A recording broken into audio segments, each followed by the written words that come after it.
I just wanted to show you this Hugelkultur bed that I made last year, just using pallet timber, and I've got some photos on the group. This just want to put it in, and what you can actually see, I've got the boards from the pallets, and I've just stood those two layers on end, and when I put them together, I hammered the nails flat and then put them so there's these gaps, and you can really see that it's actually maintained those air pockets under the ground. So this is about a foot down. You can just see the compost and soil on top. When I did the bed, I dug out the paths and used the soil from the paths to raise the level, and then worked in organic matter and manure just so there's a nice depth of compost and soil over the top. But I've just used a fork just to take out a couple of these boards, and you can see these ones here, and they've actually rotted because I'm down, how deep is that, it's down about 2 feet, and so I'm in the water table here, so you can actually see these are rotted. But what they're doing is they're wicking up the moisture from the water table, and these are really spongy and really rotted and really wet. But what you have got is, because that's maintaining a little bit of airspace as well, it's really opening up that depth of soil to soil life. So you can see even like a foot down, you've got composting worms in here, and there was a couple of robins, and they were kind of making short work of the worms where I've disturbed the soil here. And then there's another board, and you can see there's some sort of sediment that's settled down into the water table there, and that's quite black, but this part here is still got air and oxygen, and then you've got little kind of compost worms and things in here, and there's all sorts of organisms and microbes and bacteria breaking that wood down. I'll just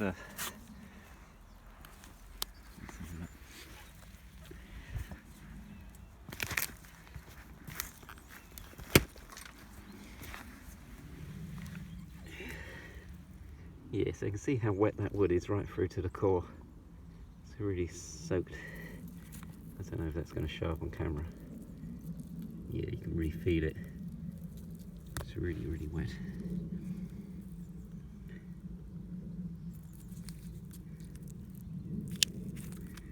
This is just breaking up. So that's just after a year. But what I do enjoy is the fact that you've still got these pockets and the aeration. So when I cut the boards up, put them in like this, a couple of layers, and then you've got the nails, and the nails actually space them out, and then you can just put them in like that, and then kind of green waste on top. And there's this little robin, he's hoovering up the worms. Is that for you already?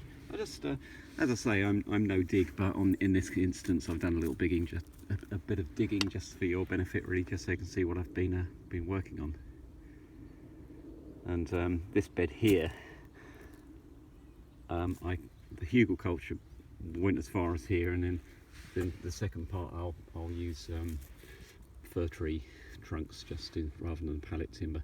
So you can just use any wood that's on hand. Obviously you don't want anything that's been painted or anything that's been treated, but these were heat treated pallets from a garden centre, and they were quite poor pallets anyway. They were just the single use sort of non-returnable ones. They're not the big sturdy kind of industrial ones that builders merchants use. These are just when they get deliveries of plants, they come on these kind of cheap disposable pallets. So they're quite thin, so they break down quite happily.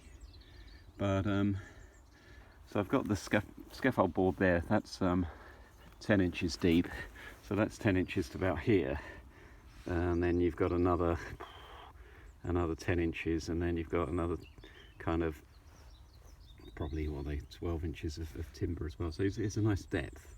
But because this bed or this allotment plot is lower on the hill on the slope, it gets a bit of standing water, or it did. But since I've been doing this, digging out the paths, making the paths in effect into a kind of network of drainage trenches, and then putting all this timber down, so when there is the moisture there, the moisture's got somewhere to go, so it doesn't just sit in the kind of clay. It actually wicks up into the wood, and it holds that moisture there, and then once the wood is wet, that will hydrate the surrounding soil as well, so the kind of capillary action will